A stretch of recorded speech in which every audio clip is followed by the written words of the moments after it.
For this session, we're actually going to be trying to imagine small-scale fisheries in all SDGs, and we're talking about quite a lot of topics to cover.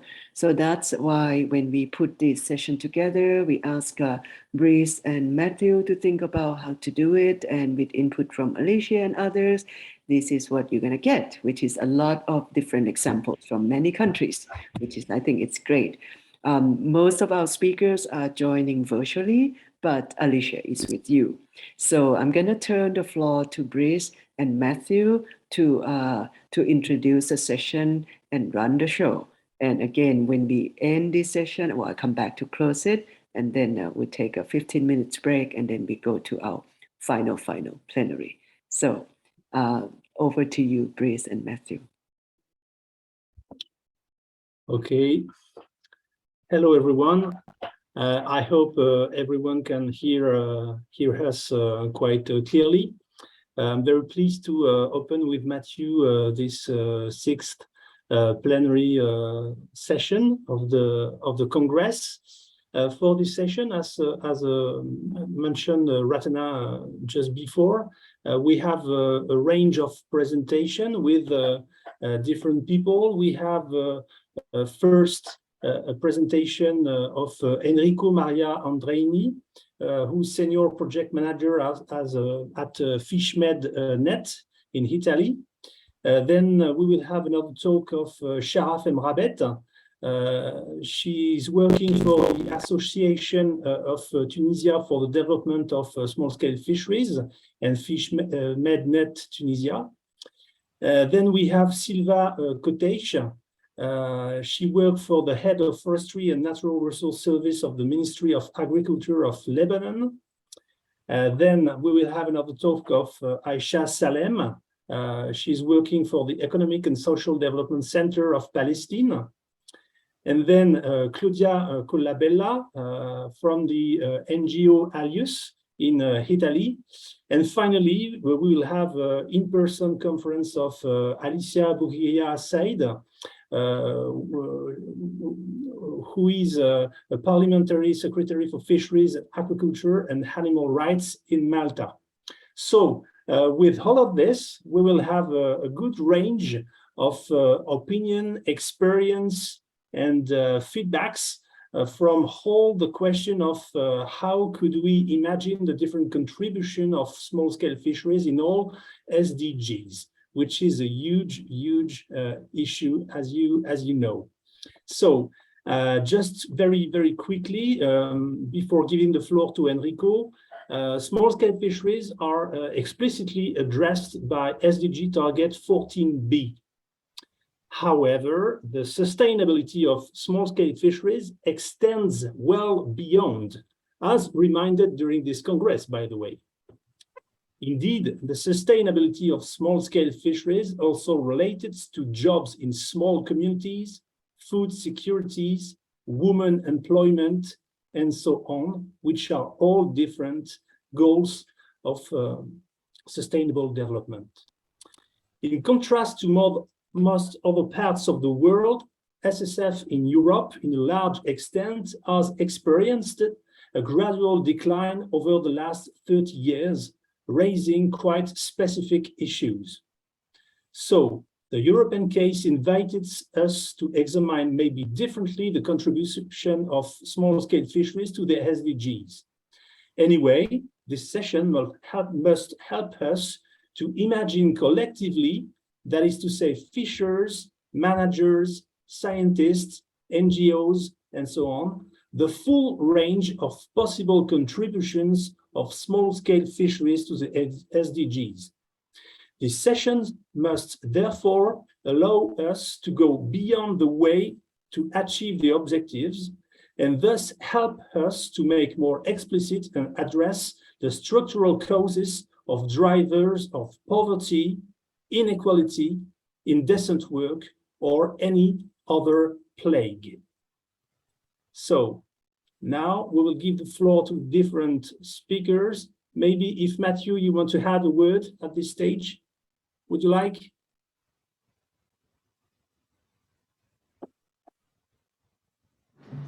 So yes, I would like to welcome our speakers. As Brice said, we have a wide variety of speakers who have an extensive background on the subject.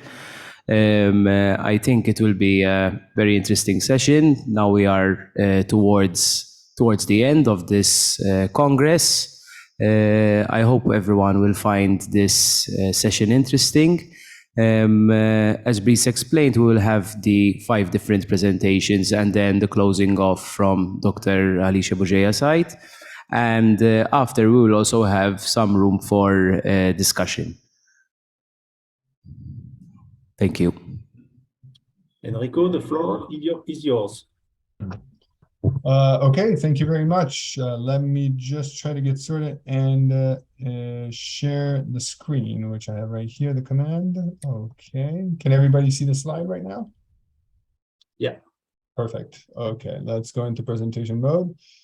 And let's see. Okay, so now it's a little bit bigger. All right. So first of all, thank you very much for organizing this platform. I think it's obviously not only I think, but everybody, if not the world, thinks it's actually important to have the light shining on to the small scale fisheries as much as possible. And given that this year is the International Year for Artisanal Fisheries and Aquaculture, it comes very fitting. So my name, as they said before, is Enrico Maria Andrini. I work for Lega Coop Agroalimentare, and I am the senior project manager for this project here in Italy. Before I get into the project, allow me to give also the due respect to the company that I work for. So very, very fast, Lega Coop Agroalimentare is a national association of cooperatives. We basically represent cooperatives, both those that are rural and those that are coastal, so fisheries and agriculture at the same time. I work under the fisheries one because it's more fun, at least it is for me. That's what I like to think. As an association, we've been around since 1957, so we do hold quite a big package of experience. And our mission is, our mission is to be that shoulder for all the cooperatives to lean on. Basically, from A to Z, we give them anything that they need in terms of promotion, to represent them, to assist them. We basically give them a voice at a political level too, so we protect them as much as possible in order to make sure that their voices are heard. So we do come with a big package of experiences when it gets down to that one. Overall, we would like to say that we have somewhere just below 1,500 cooperatives under our umbrella, and with all the members associated, and we managed to generate also enough revenue to come around 9 billion euros. And so with the cooperatives we represent, we managed to get their businesses on track. We get them under cooperatives, and we manage to basically make sure that they come into a sustainable environment for their business. That said, and having brought my respects to the organization, allow me to talk about the project, which I get really excited about. As this is a project that has been funded by the NECBC Med, or the European Neighboring Initiative, Cross-Border Country Mediterranean Program. And it started in 2019. Like many projects, we were basically on halt due to COVID. And the whole aspect of Fishery Mediterranean Network is just so that we can bring small-scale fisheries under a very tight and cooperative network. And I'll get back into that in more detail. Before, I need to explain a little bit the evolution of it. It basically stood on the shoulders of another European project funded as well, called Ready Met Fish. That project focused more on the policies and the legislation. So ultimately, the goal was to get the FishMed net. But before getting to that one, with all the partner countries, of which Lebanon was also part of one of them as well, we needed to make sure that the policies and the legislation in each and every single country that we were partnered with could hold activities that we are looking into for the fishers and small-scale fisheries community. More specifically, what we are looking into is to being able to give diversification activities to sustain their livelihoods. Some countries more than others definitely require a little bit more help and push in order to get this achieved. And hence, that's where Ready Med Fish had to go in and tackle all the legislative stuff. The fun part comes now with Fisherman Net. So basically, we go into each and every single country, and all of my colleagues here from the different representative countries will give examples as to what are those challenges and how they are overcoming them. But here in Italy, we are a little bit more at the forefront of this, and we've seen basically time and time through how different things can be achieved. As I said, basically, Fisherman Net is, let's call it somewhat of a joint venture partnership among other countries, of which we have 5. So going in order, we have France, Italy, we have Lebanon, we have Tunisia, and we also have Palestine, on which we were really excited to have all of these partners under this umbrella. The 2 that you see over there, which are Haliaos and Siambari. Haliaos, we have our colleague here, Claudia Colabella, who will give a presentation at the end, are the ones that basically came up with this project. They are the authors of this project, and the one before that. Siambari, instead, for those who may or may not know, come with a very well experienced package in terms of doing anything that comes from all sort of aspects, either from consultancies to trainings to all that stuff. So their technical expertise is about stellar that one can find in the Mediterranean basin. Looking into the basic, just went a little bit too fast here, I think. All right, okay. My presentation is going too fast. Okay, so as I was saying, the small scale fisheries that we have is one of those things that we are trying really hard to bring under a partnership.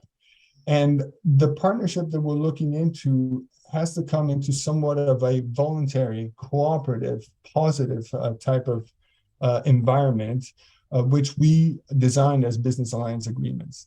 The business alliance agreements allow us, in terms of the project, to bring the cooperatives in similar businesses to basically cooperate each other. So in other words, the way we go about it, for example, in Italy, that we are quite well advanced with those that are in the tourism department. So we're talking about Itti tourism and Pesca tourism. We try to have all these cooperatives come under this business alliance agreement and make sure that if and when one of these businesses cannot operate or cannot for any other reason entertain some kind of like clientele, that they all help each other out in order to promote these activities. Obviously, as you see over there in the second point, the business alliance agreement was built upon the 17 UN SDGs in order to comply with the most sustainable standards that can be found there. And this obviously, and many of the public out there might think is a very ambitious project. And by all means, we're not here to say that it isn't. And in fact, many of the SDGs will be a challenge to achieve. But obviously, we are trying to say that it is achievable, especially in small parts. Depending on how things are played, those SDGs can be touched. It all depends on to what the fishers and the cooperatives involved are interested in achieving itself. So we try to do this kind of commerce by them, and we also try to expose them. And one of the objectives that we have, and we wish we could have had it online today, is one of these that is an e-platform, which Claudia will explain a little bit better. But this will showcase better even where throughout the Mediterranean basin these cooperatives or these activities can be found. So this is one thing that we are looking into. And last but not least, one of the projects that one of the objectives that this project is trying to get is these partnership between entities. So what we would try to call like public services or public-private partnerships. This is where we are trying to focus also for the diversification to take a whole new twist, not something that is necessarily into tourism or into food sector or into aquaculture, which are the main 3 themes. But the 4th one would be more into partnership with institutions. And mainly we're looking into anything that is environmental research, where the fisher who has the means to go out at sea can offer his services for doing and conducting a trip out at sea, bringing a whole team of researchers to do their analysis out there. So it's a collaboration between 2 different worlds at the same time. And as of right now, we have seen positive results where we've seen interest from all the other cooperatives into participating in this, as well as into the research institutes that we have contacted. So FishMedNet is now basically on the roll right now and getting all the different results that we're getting to. So we have 1 year left in order to conclude all of this, but so far things are looking really positive. And we are mainly looking into what's it called, expanding more this business. For some weird reason, a slide unfortunately is not showing up in my presentation, but we'll have to do without. So we are getting towards the last year in which we will have all these cooperatives come in and participate to the different activities that we're getting under the FishMedNet project.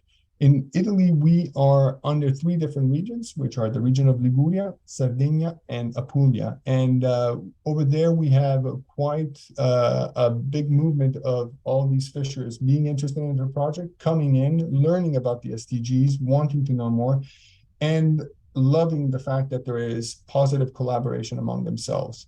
So I beg for all those that are listening out there to please stay in tune, follow us on Twitter, on FishMedNet, and at the same time to follow us on the project website, the link will be shared with you guys later. My email is there. Should anybody have any other comments or questions or interest, please reach out and feel free to call me. Thank you. Thank you, Enrico, for this. Thank you, Enrico, for this overview of the partnership. Thank you very much. Yeah, maybe we can give you the floor right now, Sharaf. So are you ready? Okay, the floor is yours. Yes. Thank you so much. And sorry for this last minute technical problem. So Enrico here will I am ready to share. Yes, I am ready. Yeah, he will be there to do the presentation, and I will be here to talk. So sorry. Yes, thank you, Enrico. And I will open up the presentation as fast as possible. Just please bear in me. And okay, meanwhile, I will just present myself. So good afternoon, everyone again. So I'm Sharaf Mrabit from Tunisia, and I will be talking today about a case study of fishery sector in the southern Mediterranean, which is about enhancing Tunisia small-scale fisheries, socioeconomic and environmental conditions under FishMedNet project. I would like to take this occasion to thank you for this great opportunity to talk and present some achievements of our project Fishery Mediterranean Network and the framework of the 4th World Small Scale Fisheries Congress Series. Okay. Yeah. Can everyone see the presentation? Yeah. Okay, I will mute myself.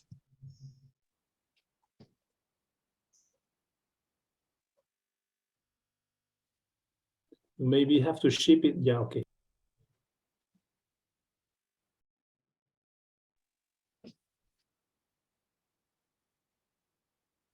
Can I go ahead? Yes, please. Okay, because I can see the presentation, I will go slide by slide, Enrico. So before going into deeper activities about FishMedNet, I will start with a small, a brief presentation of my institute. So we are an NGO, Association Tunisienne pour le développement de la pêche artisanale, created in 2011 with the objective of improving the sustainable livelihoods of targeted artisanal fishing communities, respecting the ecosystem and contributing in the integration of coastal communities to the dynamics of blue economy. Association Tunisienne pour le développement de la pêche artisanale is the 5th partner of FishMedNet project. Next, please. Briefly, making numbers talking about fishery sector states in Tunisia. So the total length of Tunisia coastline is about 2,280 kilometers, with an average annual production of catch production and aquaculture 2, which exceed 138,000 tons. We have more than 13,000 vessels with 41 ports, and more than 100,000 people involved directly and indirectly in fishery sector. And this number is including men and women. Tunisia is giving a high importance and a special attention to this sector, not only for its management, but also for its promotion through several activities and events involving citizens and citizen science. Next, please. Nevertheless, fishery sector in Tunisia, as in other places all over the world, is facing challenges through the impact of climate change, the impact of coastal degradation, the impact of pollution, and the impact of overfishing. Next, please. Okay. So the objective all over the world is to preserve fish resources, preserve ecosystems, preserve food and nutrition for the population, upgrade livelihoods, reduce and even eradicate hunger.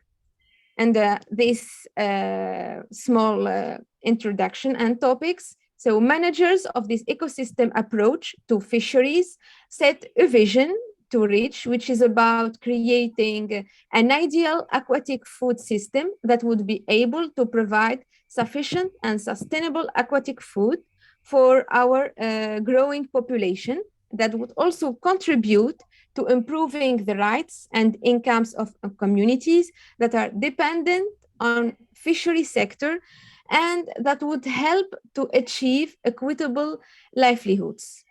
For these reasons, countries are working together to protect the marine and aquatic environment to commit in a responsible fishery.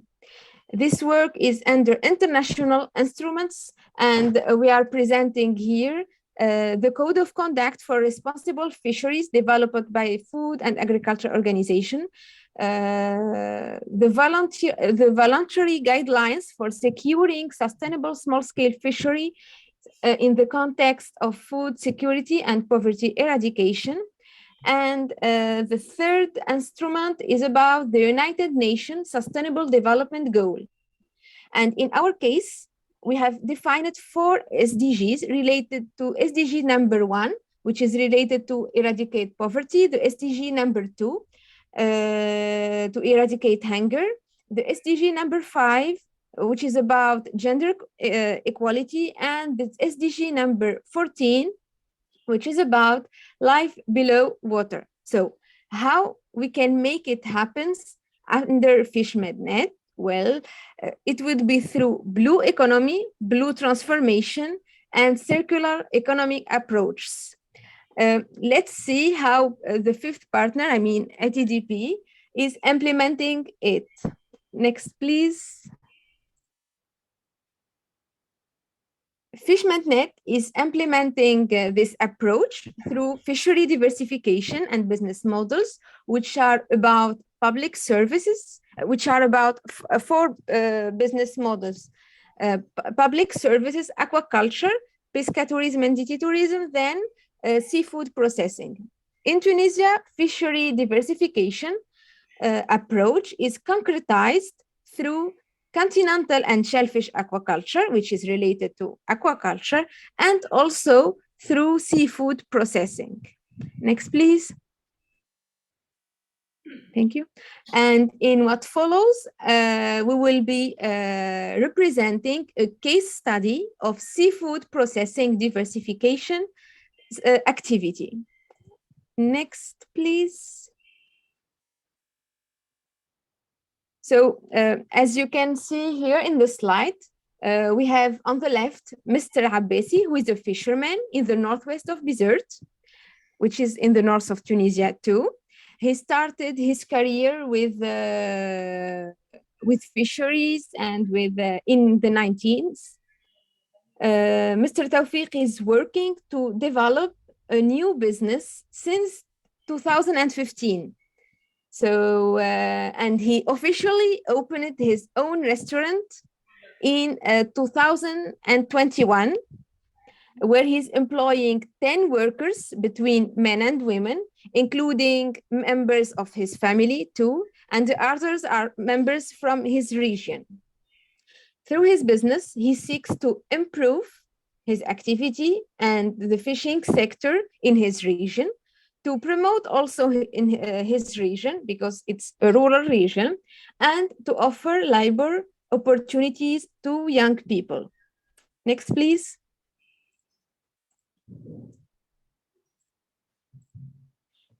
But before that, let's have an idea about his activity in the sea. So during his fishing days, which are about 100 days per year only, he's using a small scale boat, as he's a small scale fisherman too. He's using fishing nets, sometimes long lines. Next, please.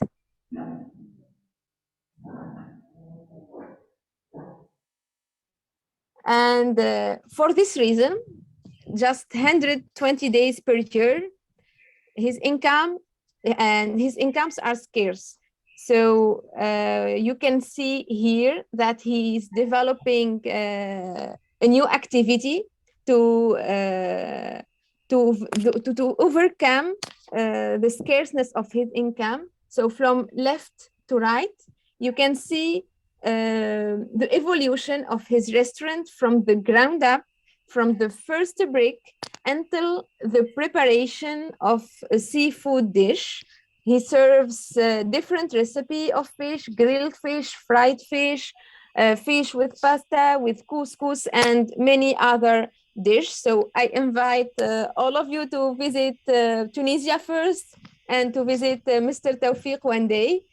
I tasted his food, and it's really delicious.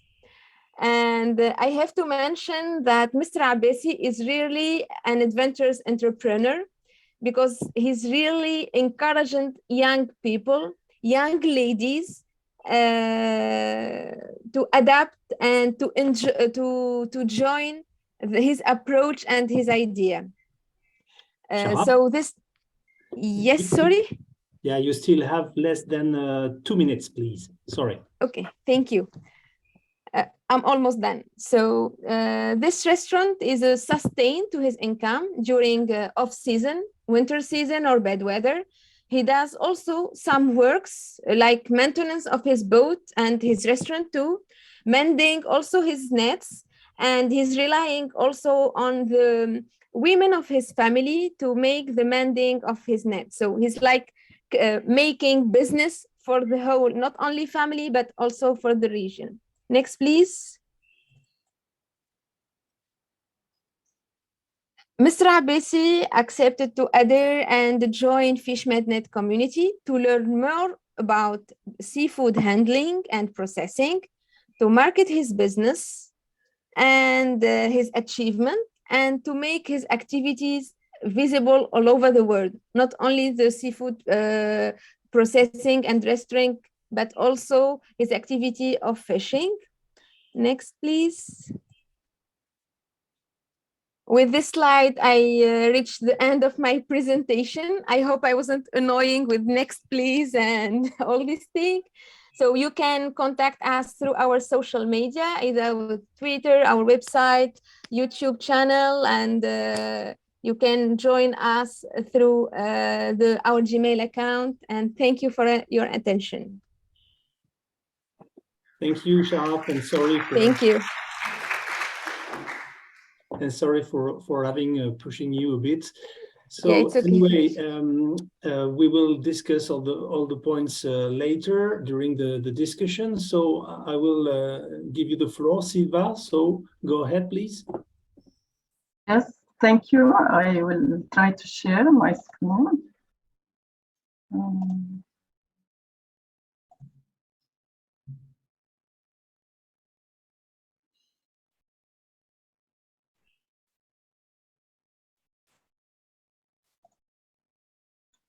You can see it?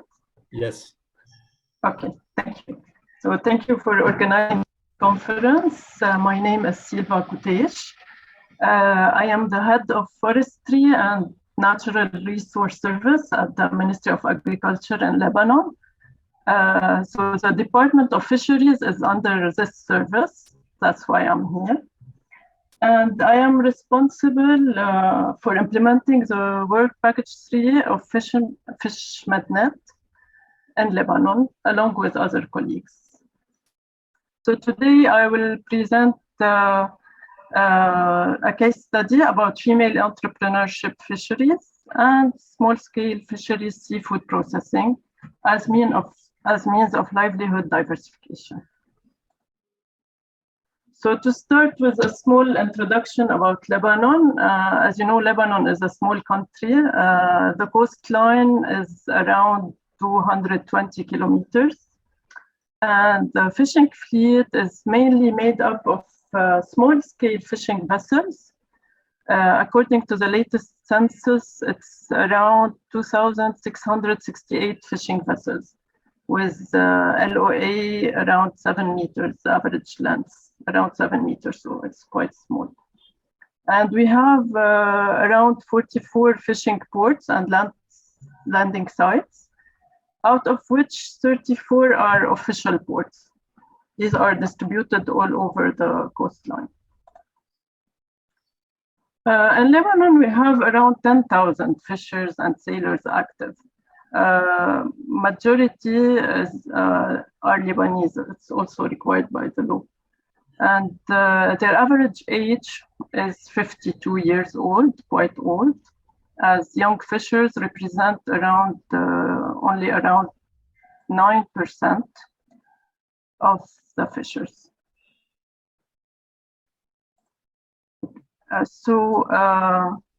The fishers are considered among the poorest groups of the Lebanese society, and this was before even the crisis started. So now they are even poorer, if we can say.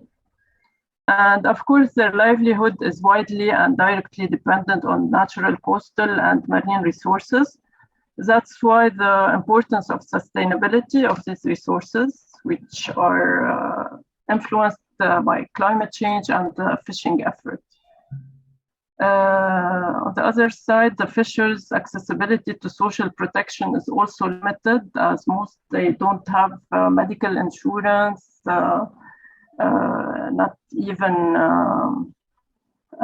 help for school, for medicines. So they are really poor. So due to this low income from fishing, many fishers resorted to diversifying their businesses. So examples of fishery diversification activities in Lebanon include ecotourism, pescatourism, the seafood industry, but mainly as restaurants and delivery service, some handcrafts, seashells, etc. And we have other related activities, including boat maintenance and fishing equipment manufacturing. So Enrico mentioned the clusters of diversification activities that were brought forth after completing the census of best practices around the Mediterranean. And there was basically 4 common business models. I'll talk about it quickly. Tourism, public services, mariculture, and food industry. All these diversification activities are more or less found in Lebanon, but mainly we can focus on tourism and food industry. So about the traction of FishMedNet project, the FishMedNet helped us be more linked to the fishers. They were motivated to participate in the project activities. We had wide and varied attendance and responsiveness. And the meetings we conducted, actually, they were like a platform for them to meet, to exchange ideas, knowledge sharing, and And they are also enthusiastic to participate in the coming training and the e-platform, which will represent opportunity for them to widen their activities. Also, we can link them with universities, other institutions, where they can be part of research, and it can generate a second income for them. Of course, these activities are aligned with many SDGs, which we focused here on the gender equality and life below water. I will get to the case study. So this is Amani. Amani is the wife of a fisherman. She decided to diversify her husband's business as the income is low, so it was not enough for them, for their household. She set up a kitchen in her home to cook and serve the fish caught by her husband. She cook and she do some delivery. She also manufactures fishing traps and sells them to fishermen. And she did this, as you see, handcrafts from seashells. The project FishMedNet will present a big opportunity to give Amani more visibility and a chance to expand her business. And we are planning to have a meeting focused on women Amani to share her experience. We have also, I didn't mention it here, but we have also another woman who decided to go. She started by manufacturing nets. Her husband is also a fisherman, and now she's a fisher also, if we can say fisherwoman. She gained a lot of respect from the other fishers. I will mention also here the Archaic Cooperative. It's a very active cooperative. It was founded in the 1990s on a government land. This cooperative includes a fish market. And next to the fish market, they established a restaurant,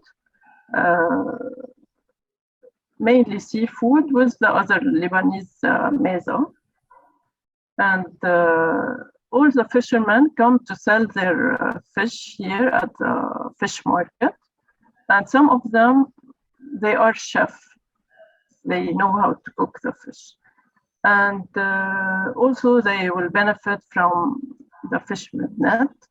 And already we started to see more cooperation and more people joining, because of course together they can achieve more objectives. And that's it. Thank you for your attention.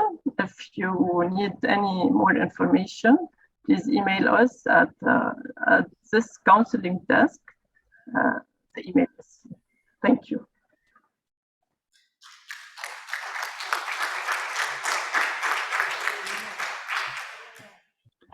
Thank you, Silva. These are, again, very simple and interesting example from the ground. So we have to keep them in mind for the discussion further. So now we will hear Aisha.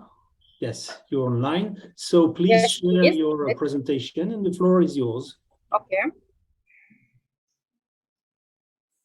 Good afternoon, everyone. And welcome to my presentation. My name is Aisha Salama from Palestine. I am working at ESDC, Economic and Social Development Center, as a head of gas office and communication office in FishNet project in Palestine. And I would like to thank the organizer and all the sponsors this event to provide me this opportunity to present my presentation. And I am here to present my presentation. First, let me introduce the information or general information about the fishing sector in Gaza Strip. The fishing sector in the Gaza Strip is considered one important economic resources, a source of economic for 4,000 fisheries in Gaza Strip, and it participates. Aisha, your sound isn't clear. I think we simply lost her. Oh. Yes, we can maybe continue with Claudia, and then Aisha can, if she joins back, she can. Yes. Start. I think she. I think she. Aisha is here. Sorry, the internet is down. Sorry, I will share the presentation.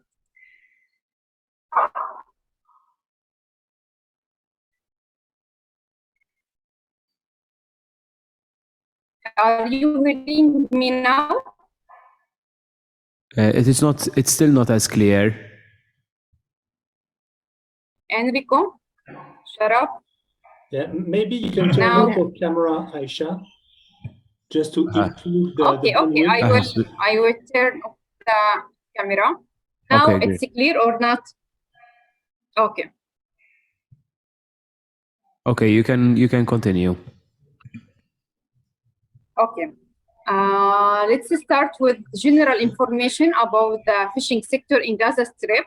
The fishing sector in the Gaza Strip is considered one important economic resource, a source of income for 4,000 fishers, and it participates in supporting the Palestinian growth.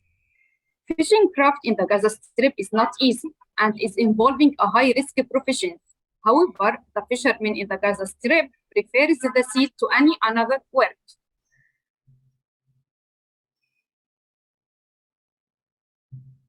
Now, we will move on the problems and the obstacles of the fishing sector in Gaza Strip.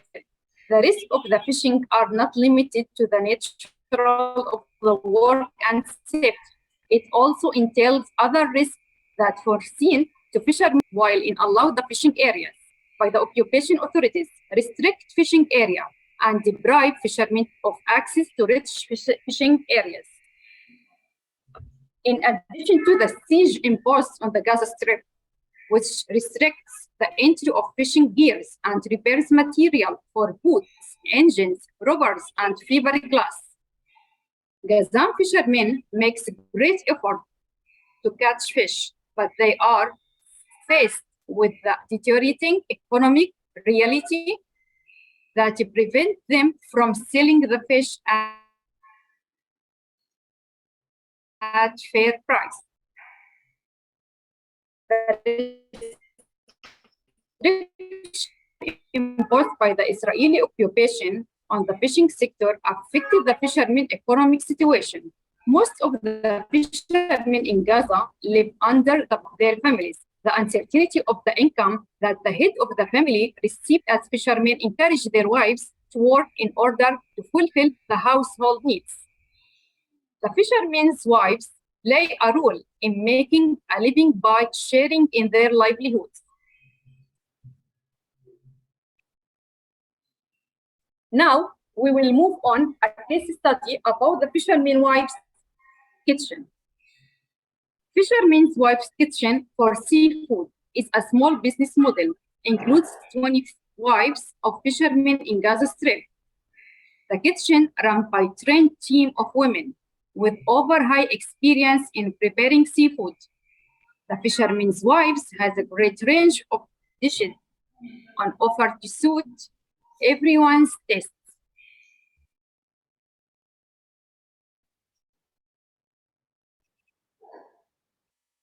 The kitchen uses the fresh fish that is caught during the night, where we clean the fish or prepare it cooked for the local market. All the produce or the product used at the kitchen is locally sourced, with the fish coming from the Gaza Sea. The kitchen is offering takeaway service, and it will develop in the future into a restaurant. Orders might orders through the phone or the social media like Facebook and Instagram pages. This kitchen is providing a real business opportunities and source of income for 20 women that can meet family needs and to empower the woman economically and socially.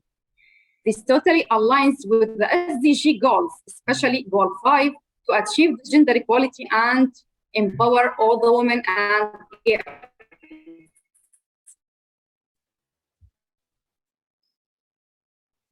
the fishermen's wife in the kitchen plays quite an important role in helping their husband increase household income, enable to pay for children education, for family needs, and better life. The women who run this kitchen are satisfied and willing to take this business to another level, develop the catch fish caught by their husband as a raw material for production, so that they get this profit, and this income is very helpful for their household needs. Women beneficiaries feel empowered and happy in helping their husband household to earn additional income. Thank you all for listening to me.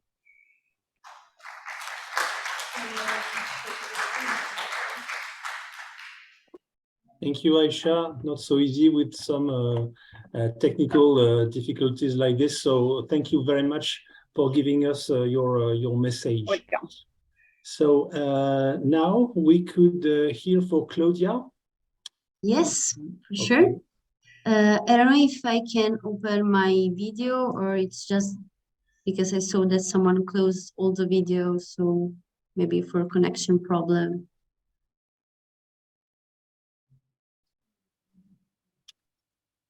Okay, does anyone can have a look on this? Oh, okay, share your video. Okay, thank you.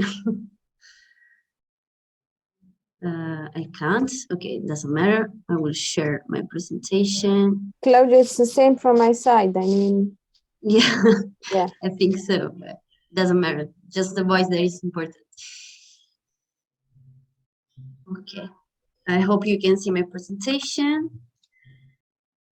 Okay, so good afternoon to everyone. As already presented, I'm Claudia Colabella from Aliaus, and now I will try to have a more deeper focus on this case study of the project Fishman Net, in particular talking about these Mediterranean alliances in the diversification activities, the sustainable development. So as first, who is Aliaus? Aliaus is the organization in charge of the international development cooperation of the National League of Cooperatives and Mutuals.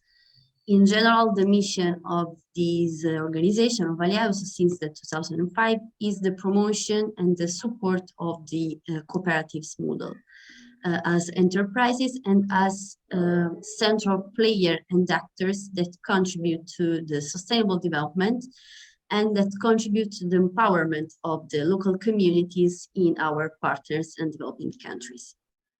In general, the action of Aliaus is based on the implementation at international level of the cooperative principles, in particular the cooperative principle number 6, so the concern for cooperatives, and the cooperative principle number 7, the cooperation among the cooperatives.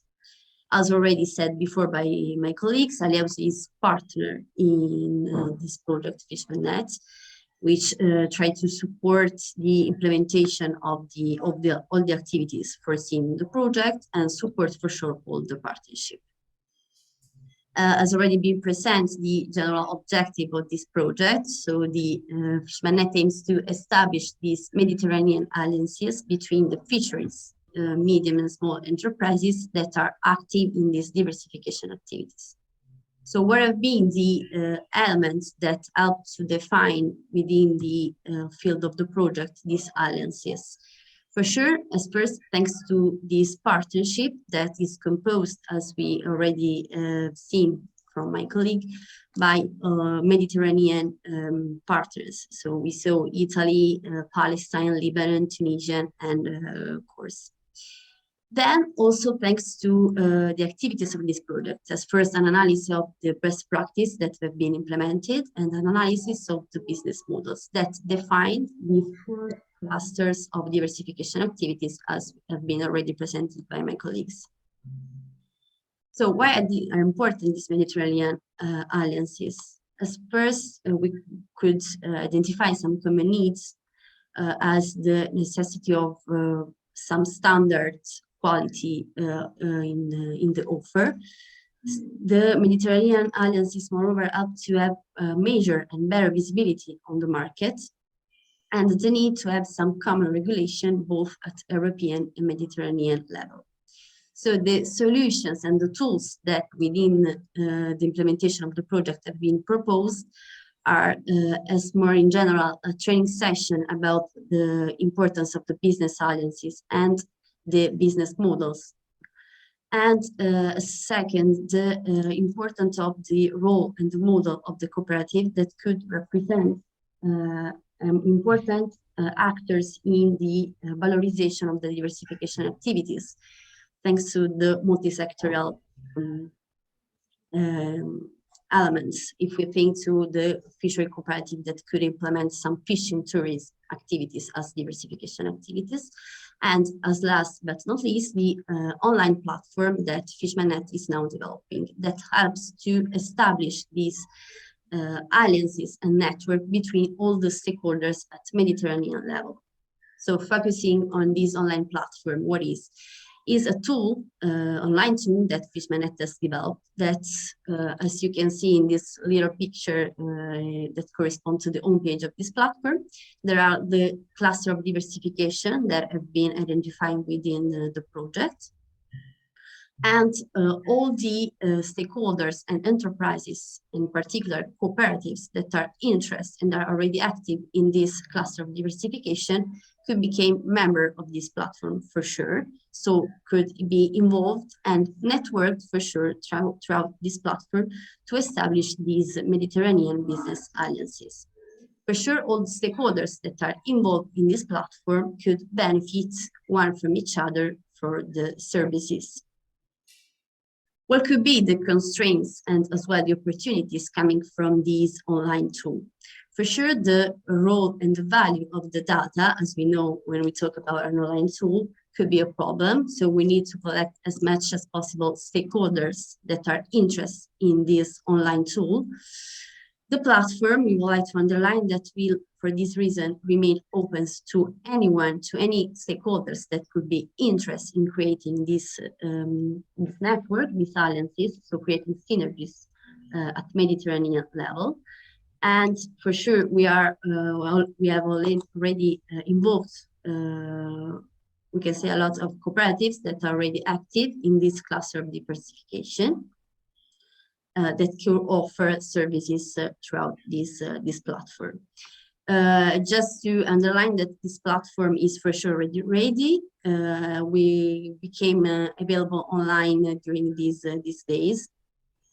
So just to conclude, how we imagine that this project, so how we imagine also that the small-scale fisheries could achieve the sustainable development goals. For sure, FishmanNet, thanks to the partnership, and so thanks to these Mediterranean alliances that have established, contribute to the achievement of the sustainable goal number 17, that means to establish the partnership for sustainable development achievement. And then also FishmanNet, thanks to the identification of this cluster of diversification, contribute to a diversified and a sustainable economic growth at Mediterranean level, involving also, as we have seen, thanks to our case study from the partner countries, involving young people and for sure women actors. So I just want to thank you for your attention. If you want to keep updated about what are the project and the future steps and actions, as for this platform, you can visit our website and follow us on social media. I'm here for any further information. Thank you.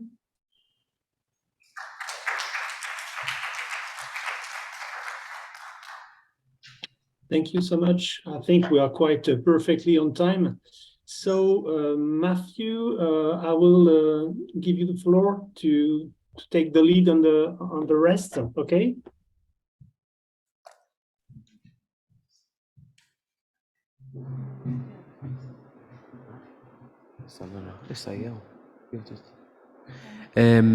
Thank you, Brice. Thank you to all the speakers who participated in this session. Now we are going to have the Honorable Dr. Bujeya Sait, who will be giving also her speech on SDGs in small-scale fisheries. Thank you.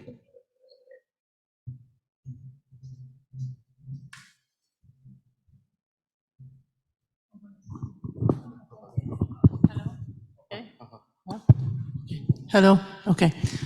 I'm just going to sit here, I'm not going to the podium. So, good afternoon, everyone, and welcome to the last talk of this session. This is the problem when you have a conference in a beautiful island. By the end of the Congress, you know, the table starts emptying and people are on the beautiful beaches. So a big applause for the rest of the participants who stayed along.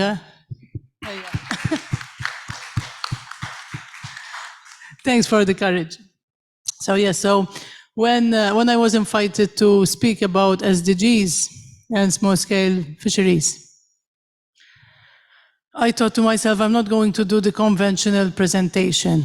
I thought I will have an informal chat about the subject, because I believe that we have said a lot during these 3 days, but I still believe that there's a lot more to be done. So I would have some questions like, what have we imagined during these 3 days? And well, how can our imagination bring change? So we've heard so many good presentations, so many good insights from the different countries, both from a theoretical perspective and an applied perspective. We had the fishers speaking directly with us. But how do we put all of this in context, and where do we start? So we have discussed different themes. So from the imagination on blue justice, how can we achieve blue justice? How can we achieve gender equity, good subsidies? I didn't manage to attend that session due to other commitments, but I believe it was a very important session, like all the rest, that we need to really start not just discussing, but implementing. How can we imagine low-impact fishing and small-scale fisheries-centric governance? What about imagining SSF in all SDGs? So yesterday when I was jotting down these points, I was thinking to myself, back in 2018, when we had the Third World Fisheries Congress in Thailand, we were already discussing most of the issues pertaining to small-scale fisheries. But where are we now? What have we achieved? What have we managed to change? I did not come here to try and do a political speech, far from it, okay? But I think that we need to leave this conference with ideas that can bring change. So imagining what can be implemented. I remember back in 2017, 2018, I was on a road trip with Professor Ratana Chumpagdi. I think Katya was also with us. We were on our way to Fogo Island, a very small island in Newfoundland, Canada. And we were discussing different themes about small-scale fisheries and how to bring change. And there and then, Ratana, I'm sorry, Ratana, I didn't get a permission to say this, but I'm going to say this small story. Ratana told me, yes, these are very important things and we need to bring change. So why don't you join politics? And so Ratana brought this challenge to me to start looking into new avenues of how we can actually walk the talk. Here, our professor Svein had written a lot about walking the talk in marine spatial planning. So this walk the talk was always entrenched in my mind of how we can imagine change, but then be the change makers ourselves. And this kind of took me to a journey from academia, and then I joined the administration in Malta as the director for fisheries, and that then led me to actually contest the general election earlier this year in March. And I think that looking back at the talk and what we need to perceive when we're looking at small-scale fisheries, we have done a lot of writing and a lot of analysis and a lot of contribution to the discussion, but I still believe that we need more change makers. And I believe that SDGs are very important, not just in the context of small-scale fisheries, but for our communities in general. It's a long wish list that we all want to achieve, but how are we going to imagine their fulfillment in their entirety? Back in 2020, in Malta, we implemented for the first time the quota for the young fishermen for bluefin tuna. It wasn't an easy step, definitely not. We got criticism, but thankfully, with the help of even the fisheries cooperatives, we managed to bring this change, and we knew that by introducing a new quota specifically for the younger generations, we would implement the SDG 14B, but not only that, we would be giving space to the young fishers. In Europe, for every fisher, which is around 41 years old, so for every young fisher, there are about 3 fishers which are over 65. So this puts a question on us, so what's the future for fishing? Who's going to catch our fish in the next 10, 20 years? We have plenty of foreign labor working on our boats, but is this the future that we want for the European fishery?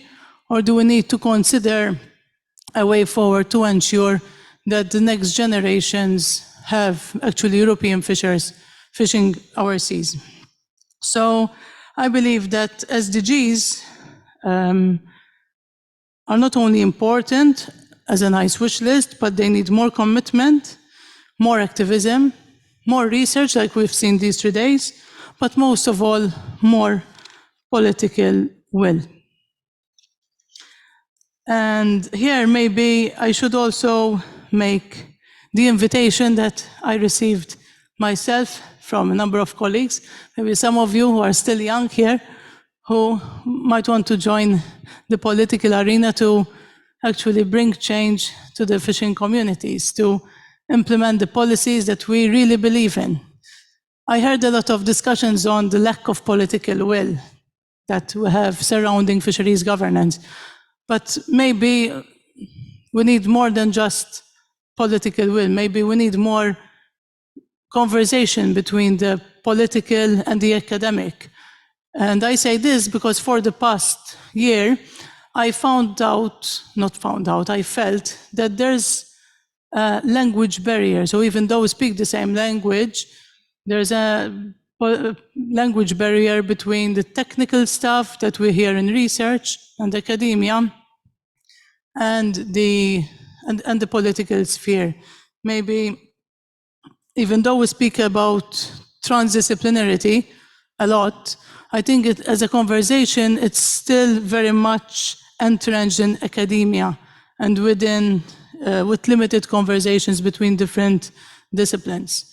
Maybe we need to have more conversations at the political level about these issues. So basically, after listening to many of the conversations this week, I have managed to compile 3 imaginations that I want to see in the future, and before it's too late. I imagine a fishing fleet with more young fishermen. I imagine a sea with plenty of fish, literally plenty of fish in the sea.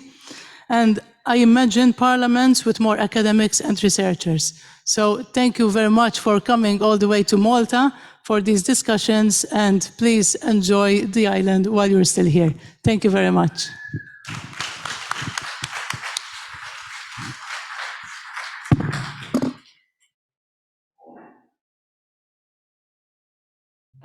If I may,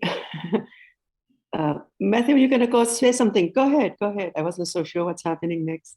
No, but basically, Alicia, it's a wonderful speech. I hope you're not letting people go yet because we're not done, right? This is still this is still a finally plenary.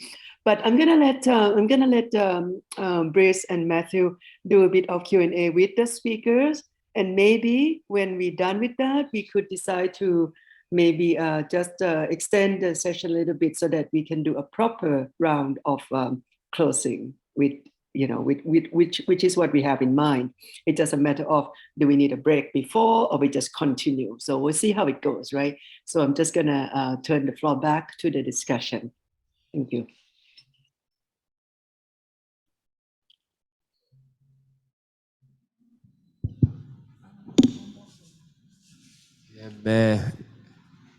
Does anyone have any questions to our speakers? Any ideas?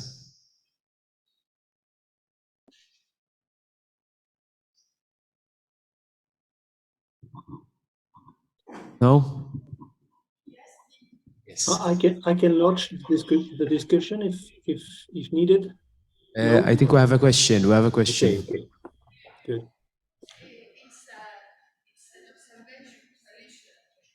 We don't hear me. Yes.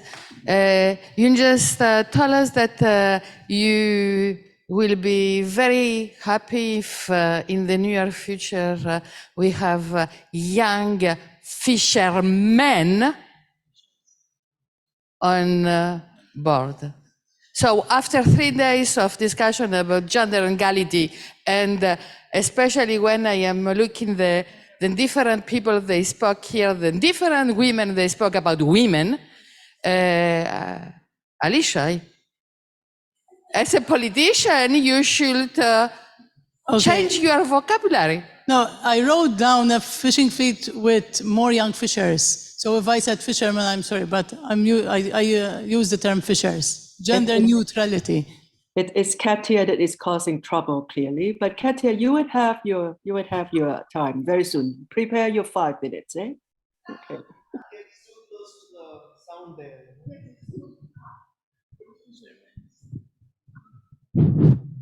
Yes. As it is now, the small-scale fisheries are mentioned in SDG 14B, if I'm correct? Yeah. Life below water. The most interesting thing about small-scale fisheries, I would argue, is the life that they live above water, in their communities, in their, you know, all the things they do. They depend, of course, on the life below water, but they actually live above the water. So we also need to be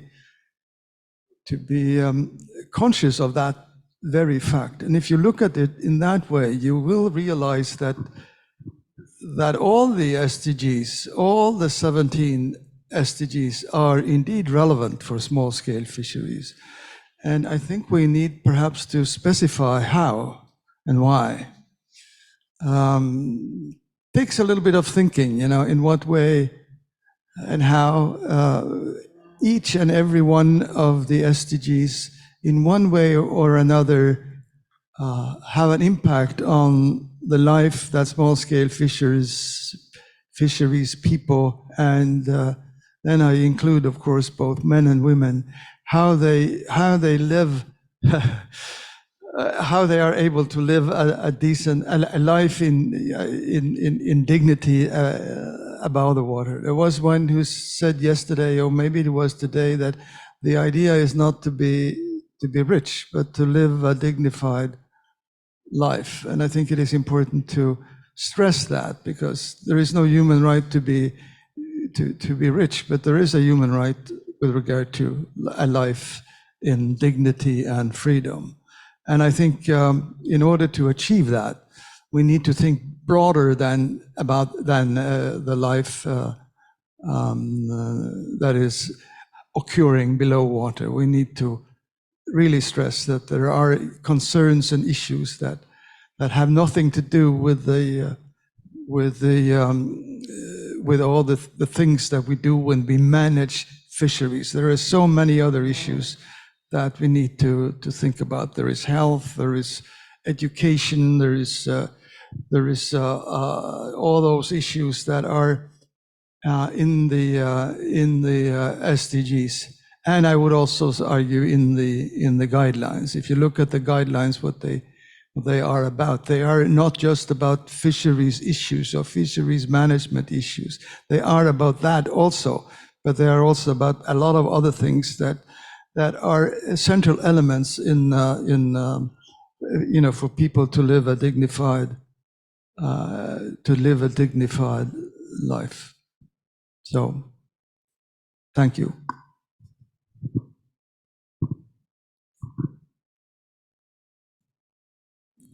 Thank you so much. Well, can I then put the question back? We heard earlier this morning somebody rightly commenting that we will attract young fishermen if there is fish to catch. What are we doing to restore the resources so that there is something to catch?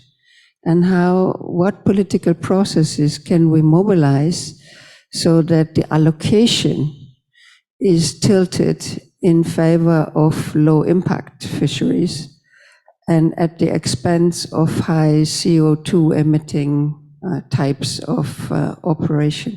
Because I see that because of the climate crisis, whether we like it or not, the criteria for how we judge things are evolving out of necessity, not so.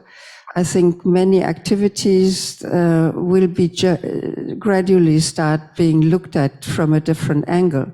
So if you are a fossil fuel guzzler, perhaps you are less attractive because it's a big obstacle for us to achieve the Paris Agreement, and which has huge ripple effects on the resources, on the general living conditions underneath the water and above the water. We have this massive drought. We have extraordinary temperature anomalies in the Western Mediterranean, etc. And so I think if we want to look where leverage is biggest to get at the root causes, perhaps we want to look at those things as well. Thank you.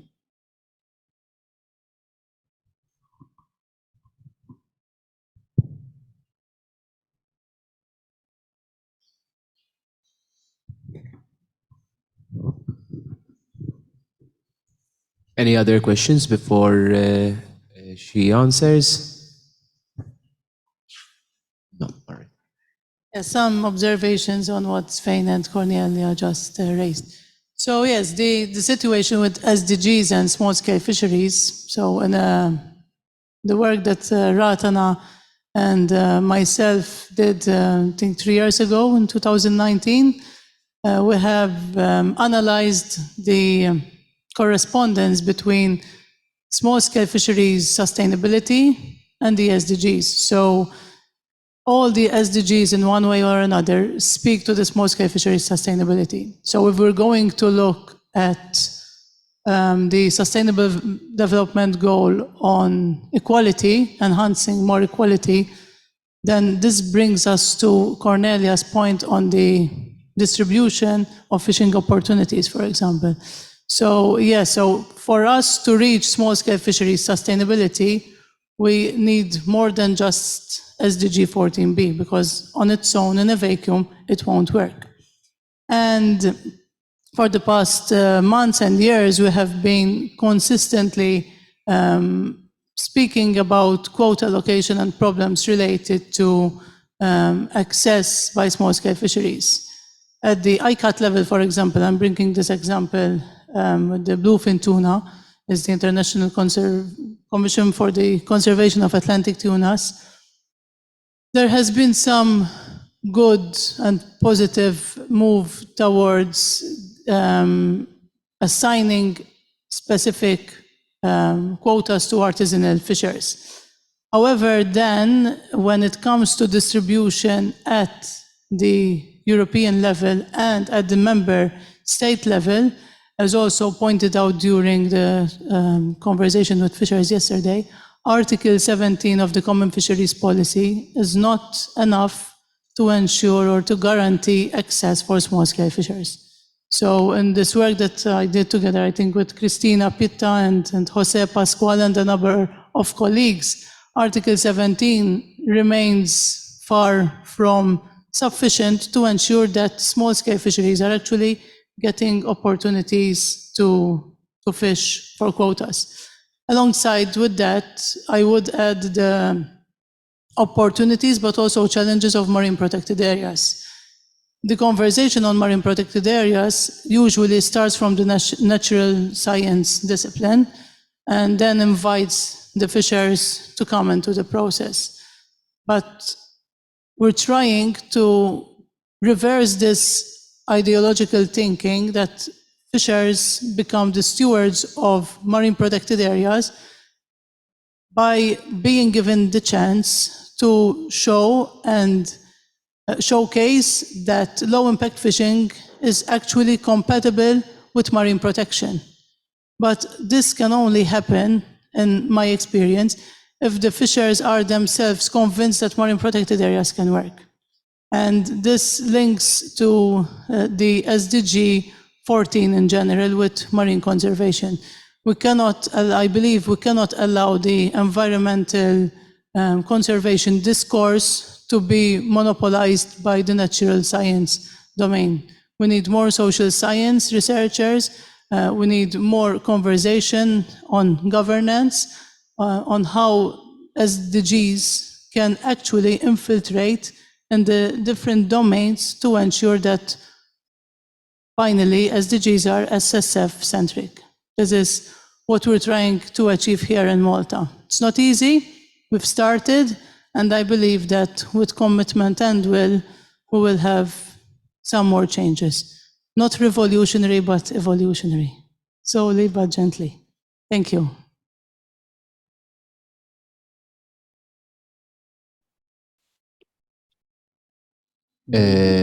Yes. I can take the floor 1 minute if. Yes, go ahead. Okay. I have one broad question I would like to ask to the panelists. So my question would be, one would also reverse the question and say, imagine what would it be without small-scale fisheries contribution to the SDGs? Because in other words, we don't know exactly what we have win with SSF, but probably we better know what we can lose. So maybe from your experience, do you have any insight on this? Enrico, maybe? Thank you, Bruce. In my experience, I guess we are somewhat at that point. I mean, if it's like for where the global scale fisheries and how much production is, I think that's exactly where there is. I mean, if we don't have that kind of, I don't know how to say it, but it's like, it seems like these SDGs have come as a result as to what we've done in the past. So obviously we have learned from our mistakes. And I think if we were to have it reversed, as you said, we would just go basically back in time and see how much we're destroying. Not saying that the status nowadays is better than what it was before. In fact, it's the practices that we're trying to change. And the practices that we're trying to change, we can see it on the face of the fishers each and every single day. We have a saying in Italian that's basically, it's kind of like a wolf sheds its fur, but not its traditions or its instinct. And having to get a lot of these cooperatives and fishers that are part of it to change into something that is a new way, it's quite hard, simply because this is how they've been doing it for generations. And unfortunately, what it's come out to be is sometimes looking more with a narrow sight as to the quick profit rather than in the long-term run. What is their action in order to succeed, in order to have something that each and every single day they can go back and ensure for posterity that there is enough fish out there for them to be able to sustain their activities. That's why, in a sense, these diversification activities are coming, because we're trying to reduce off the pressure that there is from the fisheries into something else. So you know, I think if we were to imagine SDGs or SSF without SDGs, I think we would be going back in time and struggling a lot more than what we are right now. There's cases, and I'm going to be very short about this, here in Italy, there's cases where fishers have been asking us for help for the past 5 years, and then all of a sudden we come in, and then all of a sudden the catch is drastically reduced to the point that they go out, they put in something like anywhere between 2 to 3 kilometers of fishing nets out there, and they only get something like 3 kilos of fish. So where's the fish gone? And then you look at basically the effort that there's been, and you can understand that something has been going wrong, and the effort may be either controlled, not controlled, it may be all of the above. Nobody has an answer to that one. So by finding a diversification, we probably find a different solution to this problem that we have. And the SDGs do come in handy because they give somewhat of a general rule of how to behave when we're out there, or when they're out there, not me, but yeah. That's my input. It's a little bit all over the place, but that's how I see it. Any other inputs on that? Okay, no. I don't know what's happened in the room, so. Anyone else has any other inputs?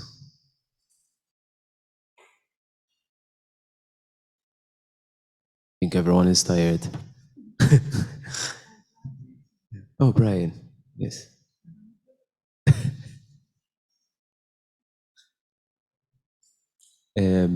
Yes. Check. Yes, thank you. It's not a question. It's just a little bit of gratitude to be listening to a panel representing and talking about small-scale fisheries from Italy, Tunisia, Lebanon, Palestine, and Malta is an incredible opportunity for me and perhaps others to learn about fisheries and challenges and opportunities from where you are. So I just wanted to thank you so much for that. Thank you. Thank you. You're welcome. Brice, so that you know, we also have a question in the Q&A from Yinji, who's actually joining from Japan. I cannot see the question here. I could ask, because I was asking actually whether Yinji would like to say something herself. Okay, go ahead. Okay, so she said, I can read it for her. So, Alicia, it's so amazing to see you now, an honorary politician trying to make a better world for the small-scale fisheries. A huge congratulations from Japan. Now, the question is, I wonder if you see any crucial gaps between academia, researchers, and politicians in thinking and addressing SSF-related issues, since you now have been on both sides.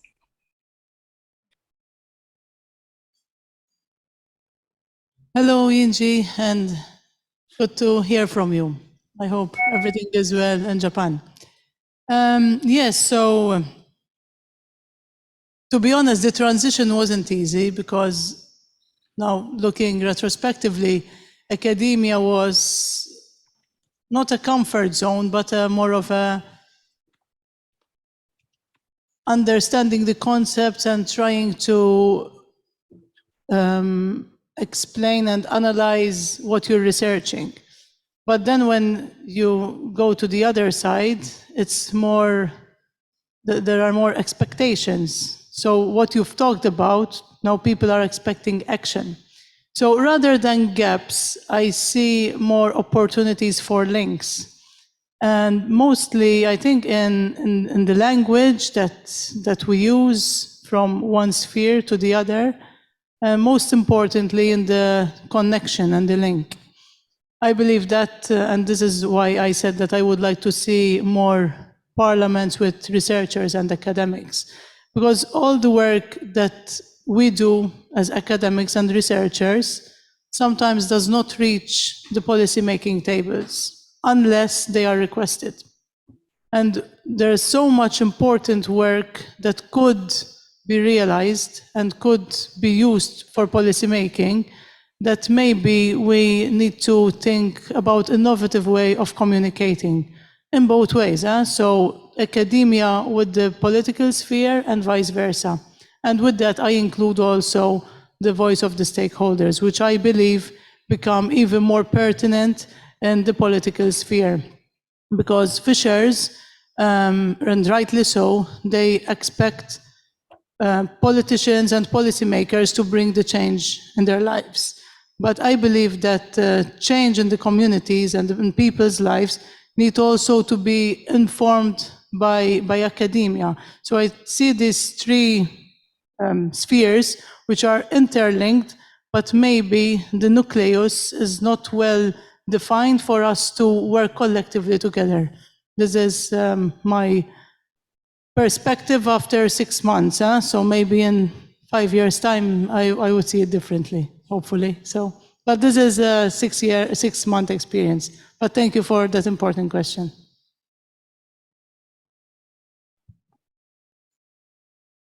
Any other questions?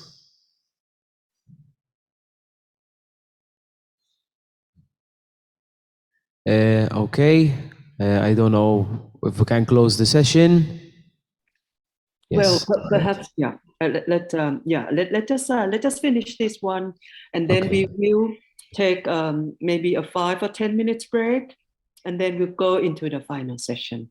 Okay, and that would be an opportunity for everyone again to really put on the agenda, just like what Alicia just did, what you want to see, right? What you want that you can imagine and you think it's also doable. So we can spend a little bit more of time there. So let me, Brice, is that okay? Let me I'll let you thank the speakers. Go ahead, please. And then I will thank you and Matthew. Yeah, thank you all. And I think a break will be a good idea just before wrap up everything at the end of the conference. So many thanks to the different speakers of this session. Okay. Thank you all in the room for attending this session of the last day of the Congress. I know that, like Alicia has mentioned, there is a lot of thing everybody want to do, such as going to the beach and so on. So it is quite difficult to stay aligned with the conference, but I think we will do it in the best way in a few minutes. So thank you all and see you in a few minutes. Thank you. And thank you, Brice and Matthew, for organizing this wonderful session for us. Really appreciate that. Okay, so we do have all the organizing committees who have been chairing the Congress. They are going to be back on the stage and say a few words on their reflection. And just to kickstart the conversation, they will invite everybody else to join, including our audience online. So for the virtual participants, we're going to go to the final plenary, number 7. Let's start at 3:45 local time. Okay? I get that right? Okay, good. All right. See you very soon. Thank you.